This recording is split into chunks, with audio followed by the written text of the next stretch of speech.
India is the world's largest democracy. The 2014 general election has seen more votes cast than in any single election in the history of the world. A few weeks back, John Oliver did a humorous take on the election, which was not only hilarious, but also quite informative. My favorite joke was this. They're not even in our hemisphere, and if they're not, they basically don't exist. See? Look, they're not even on my globe. They're not on my globe. But Oliver was short on time and was focused on the humor. So in today's episode of American Indian, we wanted to do our best to fill in some of the gaps and give a general overview of the Indian political system and give thoughts on the future of democracy in India. So it's politics, India style, today on American Indian. We're an American family living in India. We love food, film, language, culture, and making new friends.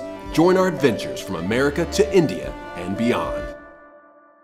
Let's begin with a brief overview of the Indian parliamentary system. If you want to push pause and learn more, I've linked to a couple of other resources in the description that have nice graphical depictions of the system. But as a brief overview, here are a few terms you need to know. Lok Sabha, literally translated Assembly of the People. This is the larger of two houses of parliament, which is the Indian national legislative branch. Members of Lok Sabha are directly elected by the people in the territorial constituency they represent. Rajya Sabha, Council of States. This is the other house of parliament. Members of Rajya Sabha are chosen by the state assemblies from the state they represent. President. Of course, you know this term from American politics as well, but the Indian president has a different role from the American president. Although he or she technically is the head of the executive branch of the national government, he is in reality subject to the prime minister, whose advice he is expected to follow. While he or she does hold some powers, the president serves as more of a figurehead for India.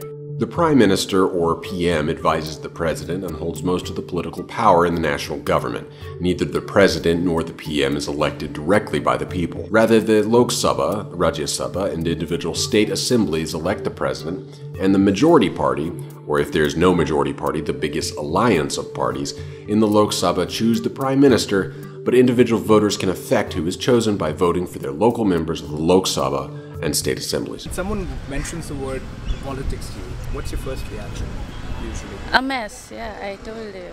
It's dirty actually. India's politics is dirty. You can't blame or point out at one particular group. It's dependent on everyone. We are also responsible if something is wrong. It's we the people who will have to change everything. Their agenda will change after they are coming in power. They promised something before the elections, but they forgot all the promises. I conducted an informal poll of viewers on YouTube and Indian friends on Facebook asking about India's political situation. I asked 3 questions. What do you think are the chief strengths and weaknesses of India's political system? What are the biggest challenges you think the next administration will face in the next 5 years? And do you favor a certain political party and why? Let's take the strengths and weaknesses first. Many viewers are proud of the fact that India is the largest stable democracy in the world. There's so much diversity in the country, but there's still a strong cohesiveness without a fear of military coups. Because it is a multi-party democracy, anyone can have a voice, form a party, and stand for election. Many are proud of the amount of voters and the high turnout rate as well. Another lauded strength is the emotional involvement in the election process. Rallies, the chanting, the campaign songs, social network discussions, and just a general willingness to debate in public forums, have voices heard, and to express opinions openly. Some are happy with the parliamentary form of government, which holds ruling parties accountable to the opposition party. And some viewers are excited about this new none-of-the-above voting option. Chief among the weaknesses is one of the very often repeated concerns in India, corruption. Going along with that is a lack of an efficient grievance system and lack of transparency and accountability for leaders. While it was also praised as a strength, some are frustrated with the multi-party democracy because sometimes state-level politics can eclipse larger national-level political issues in a ruling coalition. People also see this a problem when caste, religion, community, and region become more important in voting for parties and issues. And also without the presence of an absolute majority, alliances have to form, which slows down the government's efficiency. Dynastic politics and elitism is seen as a big weakness. On the other hand, there is the concern over uneducated candidates, even with the abundance of choices. There's also frustration over a gap between politicians and the people. One person we interviewed had this to say. Here in India, the things are changed. You just check out the things at 1970s, where you can easily reach any politician, but now you have to go through a long process to need that one. It's also important to note that India has a multi-party democracy, meaning that there are way more than 2 political parties to choose from. In fact, there are 6 national parties. There are 50 plus recognized local/regional parties and hundreds of unrecognized local and regional parties.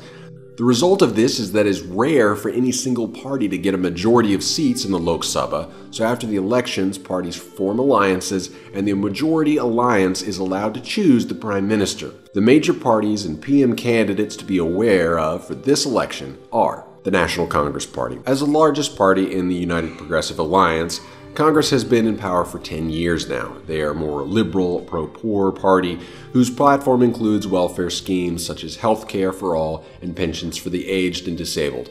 Congress's prime minister candidate is Rahul Gandhi of the Nehru-Gandhi family dynasty, which has led Congress since India's independence. However, the Gandhis and other members of the Congress party have been accused of quite a bit of corruption in the last 10 years, and many voters seem ready for a change. We need some change, yeah. It's been too long Congress is in power, so let's make a change. Very few things what they have promised. Saying that there is policy paralysis because of this government. So the problem is, so we need a change. The BJP, which stands for Bharatiya Janata Party, is a more conservative party and in the present election has focused on economic revival and infrastructural development. The PM candidate for the BJP is Narendra Modi, who is known as being a skilled administrator and politician and credited with much of the economic revival in Gujarat since 2001, when he began serving as the state's chief minister. However, he has also been accused of failing to stop anti-Muslim riots in Gujarat in 2002, during which many Muslims were killed. He's been cleared of all charges. The Aam Aadmi Party is a much smaller third party, but it's making waves in this year's election. It has platforms similar to that of the Congress Party, but with a strong emphasis on getting rid of corruption in the government. Although AAP is not expected to win a majority of the votes in the Lok Sabha, they could get enough to affect the formation of alliances and thus affect the choice of Prime Minister. Assuming no other party earns a majority of seats in the Lok Sabha, AAP's PM candidate is Arvind Kejriwal. Kejriwal has press issues of his own. He was chief minister of Delhi, but only for about 50 days. After a surprise upset, winning Delhi resigned when Congress and BJP refused to agree to pass a bill that he had promised he would get passed. For the first time ever, the election features the choice to vote for the none of the above candidates option. India has a long history of having high voter turnout, and the provision of this non-choice of candidates allows disillusioned voters frustrated by the political system to still have a voice, albeit a moot one. To film an episode of Street Food India, I met with old friend Neeraj Kardan in Noida, our old hometown. Neeraj was our first real estate broker. While out last week, we got a bit of sugarcane juice. Cheers. इसमें ice नहीं है. Ice नहीं है. Oh wow, that is amazing. I've been paying for it ever since. I asked Neeraj who he wanted to see in power. Indian viewers, feel free to correct any errors in translation. इस time Bharatiya Janata party, क्योंकि पिछले 10 साल से हम देख रहे हैं कांग्रेस के पास कांग्रेस की सरकार चल रही है और इसमें जो भी हुए वो सबको पता है कि क्या क्या हुआ है। तो और बीजेपी इसलिए क्योंकि नरेंद्र मोदी एक ऐसा चेहरा है जो गुजरात में आज 15 साल से काम किया, उन्होंने हर जगह नाम हुआ है गुजरात का। तो हम लोग को भी यही लग रहा है कि एक अगर वो केंद्र में आ जाए और पीएम बन जाए तो देश का कुछ हो सकता है। एक उम्मीद तो है, कांग्रेस से तो कोई उम्मीद है नहीं। On my online poll, the top 3 challenges people wanted to see addressed by the next administration were: Number 1, economic development. Most of the items included here align in one way or another with BJP's platform during this election season. Number 2, corruption. Now, this was Aam Aadmi Party's entire platform, and this is why, even though they were small, so many people were talking about them. Number 3, infrastructure, and this really plays back into BJP's platform as well.